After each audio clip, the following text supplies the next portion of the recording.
Stop trying to sound like cats that's already out. Be original, nigga. It's bomb, nigga. So I think it's about that time that we get into some real shit, you know? Little Rick Boys.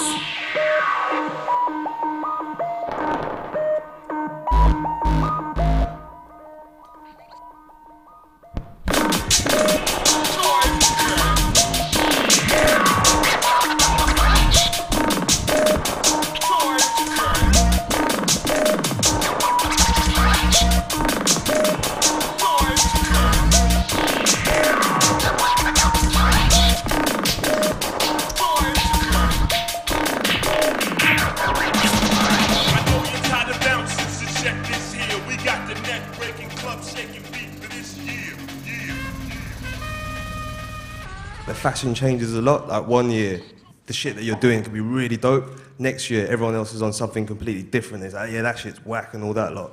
But it's just like a process of discovery, really. Like people are finding new techniques all the time. And the technique that's hot that year is the one that everyone's kind of be like, yeah, that's really good and stuff. You know?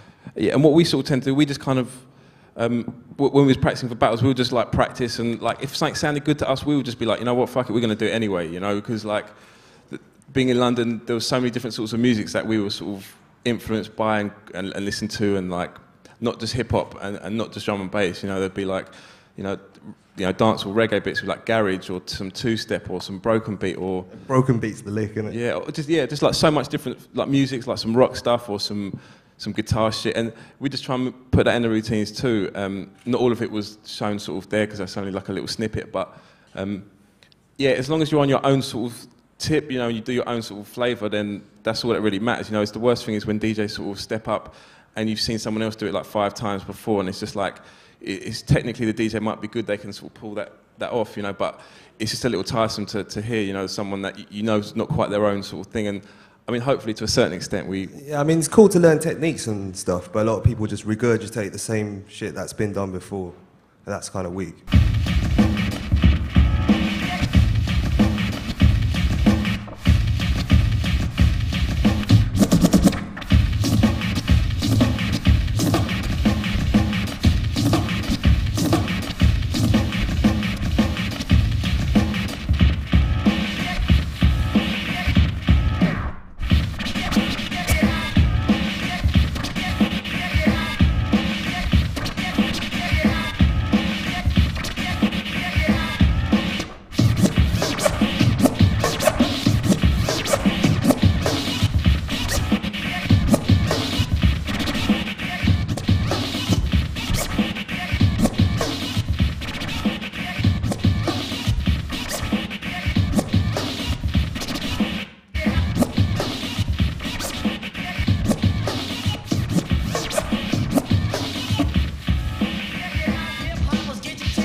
what we sort of do, because when we play out four turntables, we like to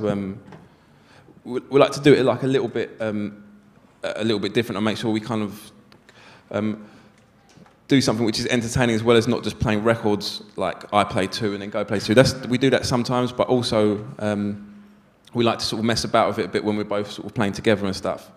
And what we're just going to do now is just like, it's not hip hop, it's a drum and bass sort of thing that we might do with a drum and bass show, and we kind of worked it out. And normally we'll do it in the mix, so it's not quite mixed in, but we did like a rough level check. So it's like whilst you're in the mix, we would be mixing all these sounds. So we'll just play you the sounds that are going to come out, and we'll explain to you kind of what we're sort of going to do and what we would do at the show, and then we'll sort of hopefully do it. Okay, so the beat that I'll play you just roughly the beat so you know what everything sort of is individually, and then you'll kind of hear what we'll do together. Yeah, but some people might not know.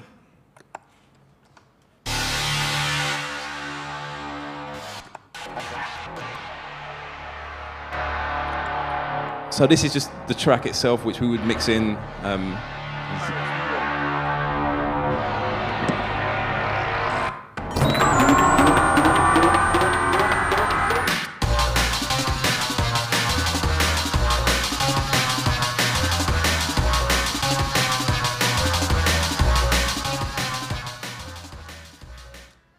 And so on, and then and we're just playing the sounds so they understand what sounds we're using and stuff.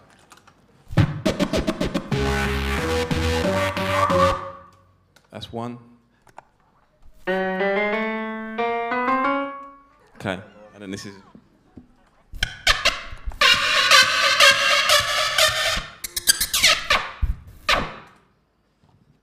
Okay, and this is how it might sort of sound all together.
Cool.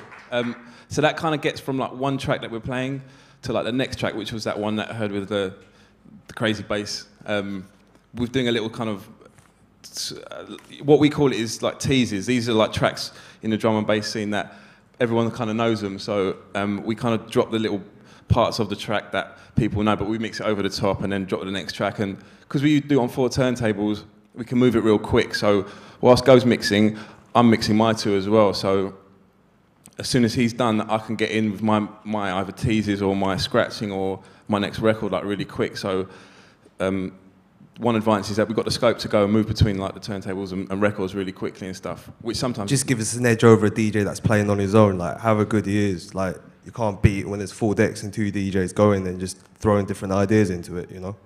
And like it's like makes it easier, more fun to dance to, especially if you're pilling. You know?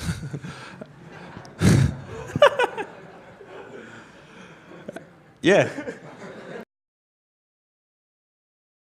first time I heard hip hop was in Brooklyn, and that's when it was actually kind of filtering out from the Bronx down to like all the boroughs. And then what I got when I learned in Brooklyn, I brought to Long Island. But hip hop for me, I think is a lot different from what people see out here now. I mean, especially the commercialized side of it. When I was coming up, it was more or less DJing in the park. MCs rarely had anything of any substance to say. It was a lot different back then. It was all about having fun. You battled people, you know, you did your thing.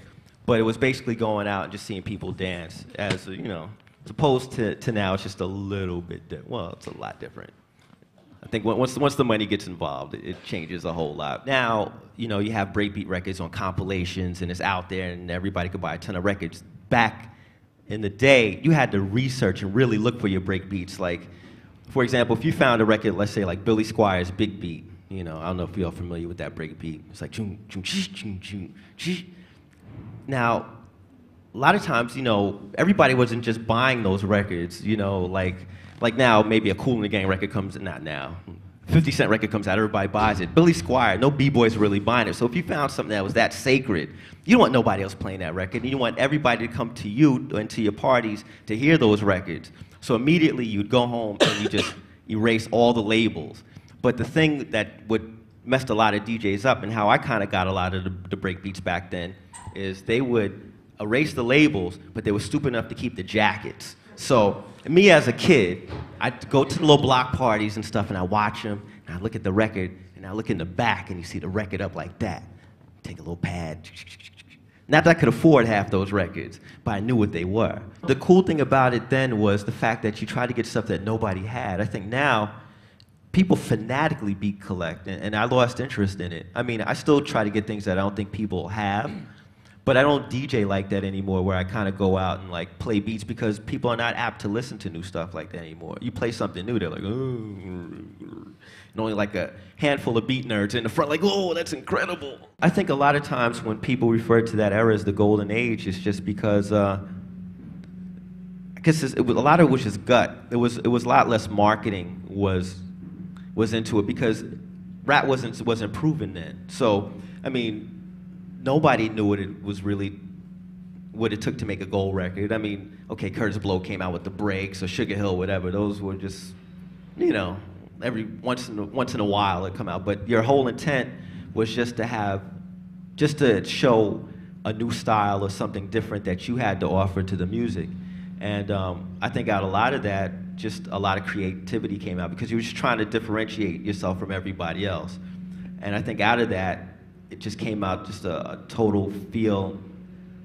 Like I said, it was just organic, as opposed to now where, you know, okay, this is a marketing scheme. This is how you're gonna dress. This is how you're gonna look. This hip hop appeals to down south. This hip hop appeals to up north. This appeals overseas. This appeals to whatever. It was always just trying to prove yourself, and a lot of times you played to crowds that didn't know your record. So everything was based on your performance.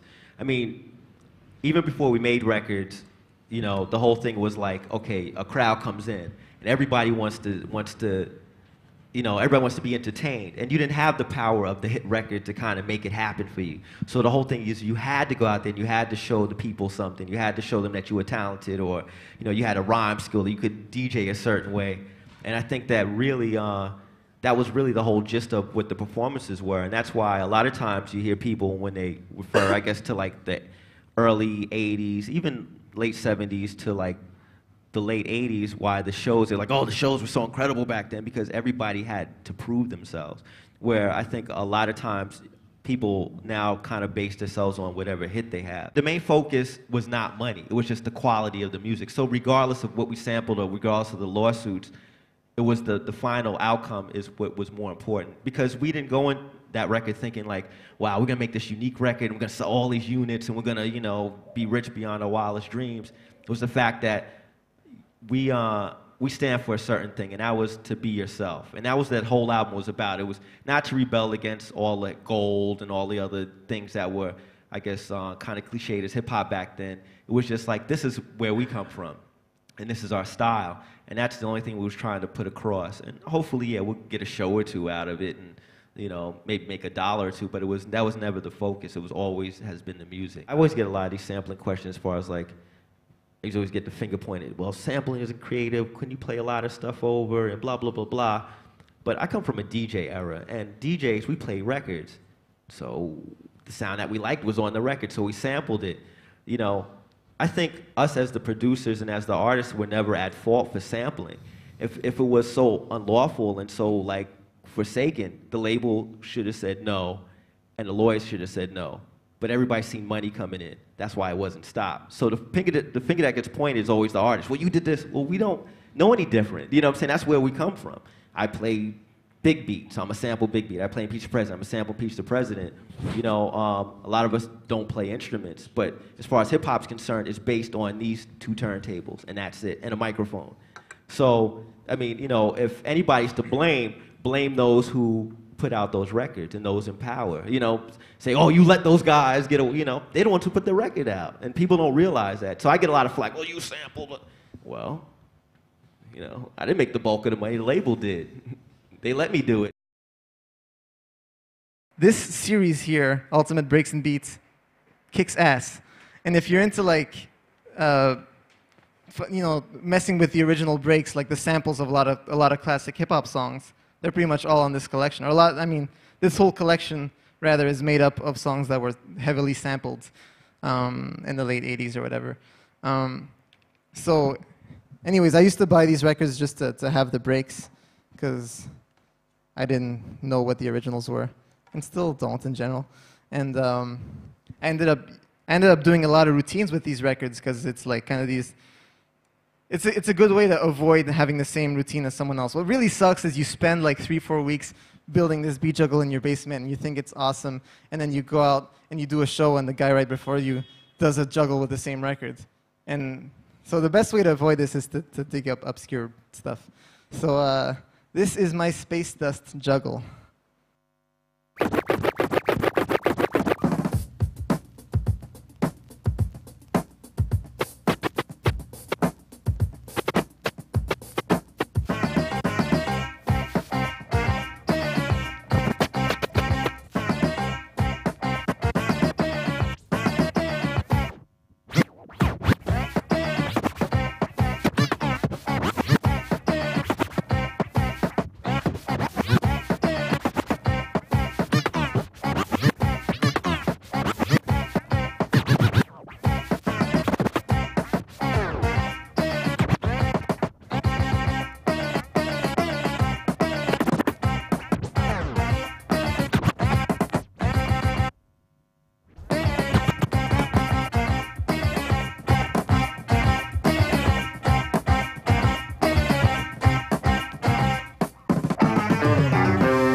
As you might have noticed towards the end of this routine, I was saying that beat juggling was about taking two copies of the same record and flipping the beat around. But at the end, I had this kind of like synthesizer tone on one side, which happens to be like the intro to that same break. And I was kind of transforming the pam pam pam pam while I was making a drum pattern with my other hand. And the crossfader is kind of in the middle, so you hear everything. The definition of what corresponds to beat juggling has been like broadened a lot, because it's pretty much a matter of it just kind of became making a beat on turntables. It wasn't really a matter of like flipping from one record to the other, the same copy type of thing. It like elevated to a lot of different techniques.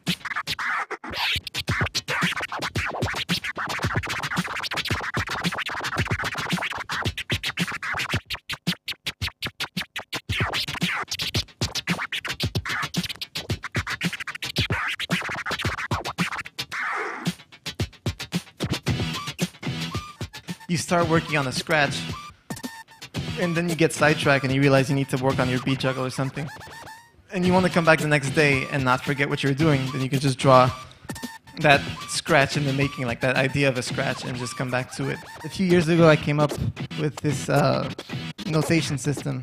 I had a studio session where I was going to go lay down cuts for a song. We had to obviously pay for studio time, and it was like limited time, and I was trying to like figure out what I was going to do the day before actually showing up at the studio, so I could be like show up and already have all my part ready and not have to make everybody wait and pay for studio time. Traditional staff notation isn't really good for scratching, at least in my opinion. Aside from if you want to use the way drummers notate patterns, like if you want to just be able to say like this scratch is this kind of triplet followed by this kind of rhythm sequence, then you could do that with you know, notes the same way drummers do. But scratching has a lot to do with rhythm and tone variation, and I wanted a system that was not descriptive but prescriptive, like the system that explained how the scratch was made. In that first drawing on top where you just see like a line that's zigzag like that looks like the hair above Homer's ear is a baby scratch. It's basically a graph of record position versus time. If you have a line that's going up like this, that means your record is going forward, and if your line is going down like that means your record is going backwards. And horizontally, you're just going through time. So if you look at like the longer part on the bottom, I guess, that one has like vertical separations that say 1, 2, 3, 4. That's just your beats. So it's like the first, second, third, fourth beat. That's your full bar. And then the blue kind of like sine wave corresponds to just your record motion. If you have like 8 motions on the length of one beat, that means that you're going back and forth 8 times during one beat, and so on and so forth. But then, as I was saying earlier, the way scratching is created, kind of the way you make your sound is you create a sound on your record, but then you tweak it on your crossfader, like you cut it in and out on your crossfader. So the way I interpreted that was, on top of that graph, I draw little nudges, little cuts, like little slashes on the line that correspond to crossfader cuts.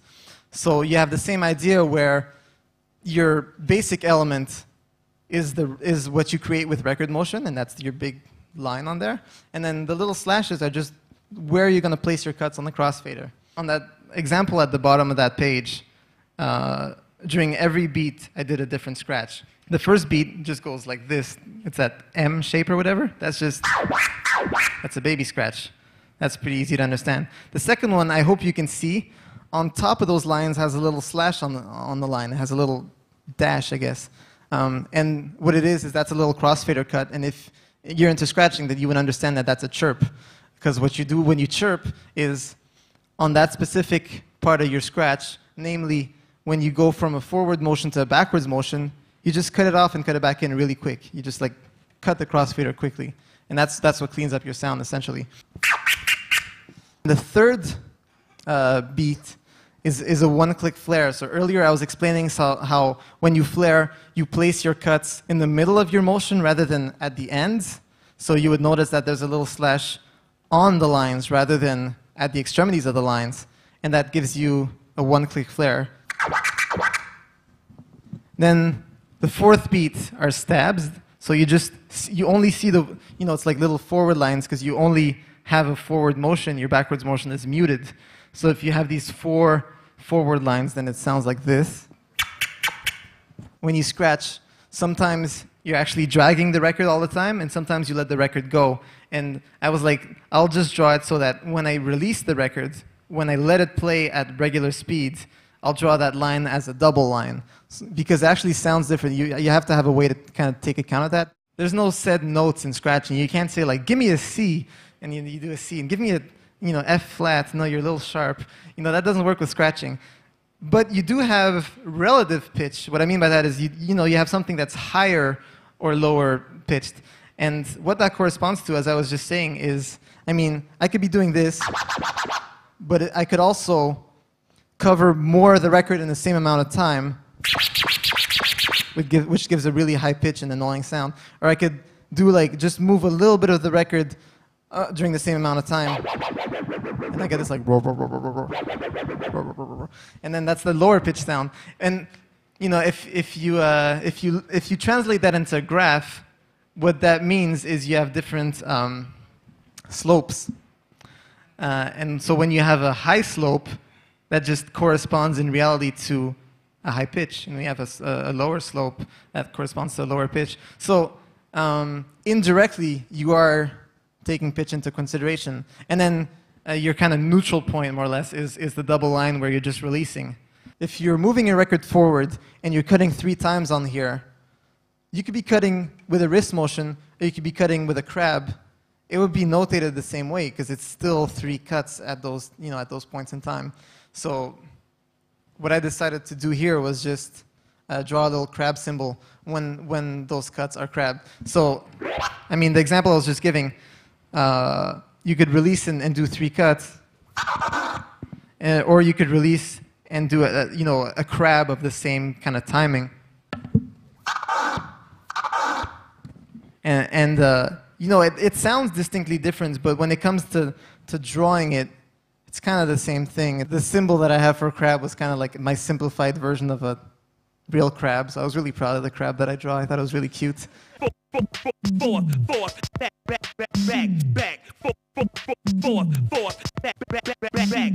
The one place where a notation system that's based on traditional staff notation would be more appropriate is if it comes to communicating with other musicians, because in general, the other musicians would be able to read your drum-like notation, whereas this, they would have to kind of understand how scratching works. And I mean, yeah, it's not as direct. But as far as communicating with other DJs, that's another area where I think it's really useful.